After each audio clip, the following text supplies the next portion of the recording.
Emil Frauschüger was a pioneer, colporteur, pastor, missionary, and administrator in Europe and the Middle East for 44 years. Frauschüger played a crucial role in the early years of Adventist mission work in Switzerland and Germany. He later was a major force in establishing and strengthening churches in the Middle East and other regions under his leadership.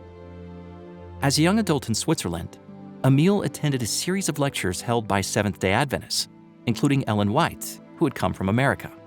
Emil Frauschüger, together with 23 others, were inspired by the message and joined the New Adventist movement in 1886. Frauschüger pioneered colporteuring in Switzerland and Germany. God blessed him with a loving partner in life and ministry. His wife, Marie Borel, joined him on the front lines of mission. He was ordained as a pastor in 1893. After serving in Switzerland and Germany for some 23 years, Frauschüger felt God's calling to be a missionary in Turkey. Together with 7 of their children, they arrived in Turkey in 1909, where Emil took over the leadership of the Turkish mission. The following year, they took on the Levant Union Mission, a vast territory with a very small Adventist presence. He supervised the organization of 4 churches, where he baptized new converts in the Bosphorus near Istanbul, then known as Constantinople. Frauschüger and a few Adventist workers labored in challenging circumstances, facing imprisonment and continual persecution. Nevertheless, they did mission work with untiring devotion.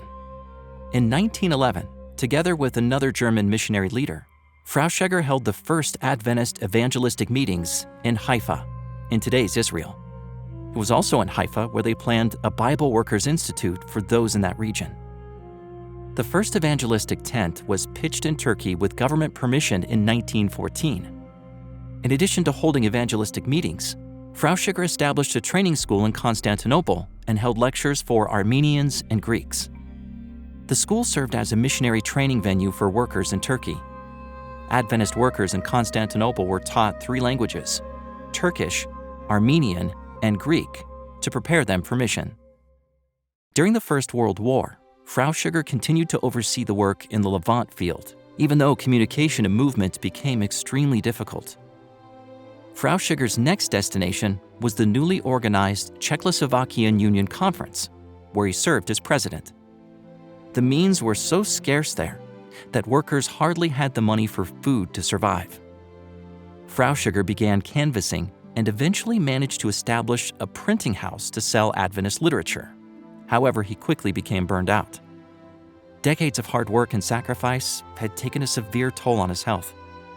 As a result, he decided to return to his home country of Switzerland. From 1924 onwards, he worked as a pastor in the German-Swiss Conference and retired a few years later in 1930. Even after retirement, Frauschüger continued to be active in ministry, engaging in activities such as documenting the beginnings of Adventists in Switzerland and Germany in the official church magazine Advent Echo. Emil Frauschüger died on January 8, 1947. He was 82 years old. His legacy can still be discerned in many of the countries where he worked. Read the entire articles about Emil Frauschüger and others in the Encyclopedia of Seventh-day Adventists at encyclopedia.adventist.org.